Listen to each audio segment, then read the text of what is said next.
இந்திய எதிர்ப்பு போராட்டத்தின் போது சுட்டு கொல்லப்பட்டார்கள். இருந்தாலும் மாணவர்கள் அந்த சரித்திரம்லாம் மறந்து போகல. அவங்களுக்கு வருவாங்க. அவங்க தேவைப்பட்டால் நியாயமான போராட்டத்திற்கு வருவாங்க. வெள்ளைக்காரர்கள் வந்து ஆட்சியை பிடித்தவர்கள், நாட்டையே பிடித்தவர்கள் போராட்டம் பண்ணால் சுடுவாங்கங்கிறது தெரியாதா காந்திக்கெல்லாம்? தெரிஞ்சு தானே வந்தாங்க, வருவாங்க. ராட்டையை சின்னமாக கொண்டு நடைபெற்ற சுதந்திர போராட்டத்தை போன்று மாட்டை சின்னமாக்கி பல்வேறு கோரிக்கைகள் முன்வைக்கப்பட்டுள்ளதாக கமல்ஹாசன் தெரிவித்தார். ராட்டை ஒரு சின்னம் மாதிரி மாட்டை சின்னமாக வச்சுக்கிட்டு வந்த ஒரு இயக்கம் தான் அது.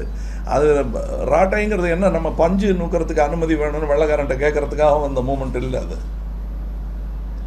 அது இன்னமும் அழுத்தமான பல கோரிக்கைகள் இருந்தது. அதனால தான் ஏன் அடிக்க நிறையா லிஸ்ட் கேட்குறாங்க. ஒன்று கேட்டுக்கிட்டு வந்தாங்க, இப்போ நிறையா கேட்குறாங்க. உள்ளே குமுறல்களின் பட்டியல் தான் அது இருந்திருக்கு. அதை கேட்க வேண்டியது நம்ம கடமை. போராட்டத்துக்கு லட்சியம்தான் முக்கியமே தவிர தலைமை அல்ல என நிரூபிக்கப்பட்டுள்ளதாக கமல்ஹாசன் தெரிவித்தார்.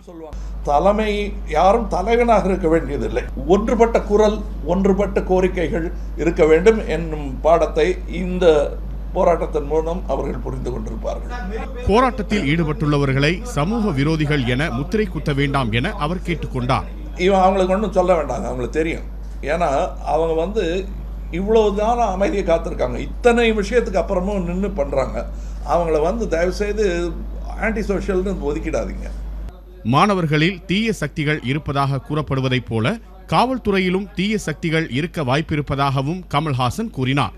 இது முதல் தடவை இல்லைங்க. இப்போ சும்மா தமிழ்நாடு போலீஸை மாத்திரம் சுட்டி காட்ட வேண்டாம். ஏன்னா எல்லாத்துலேயும் ஒரு கெட்ட எலமெண்ட்ஸ் இருக்கும்.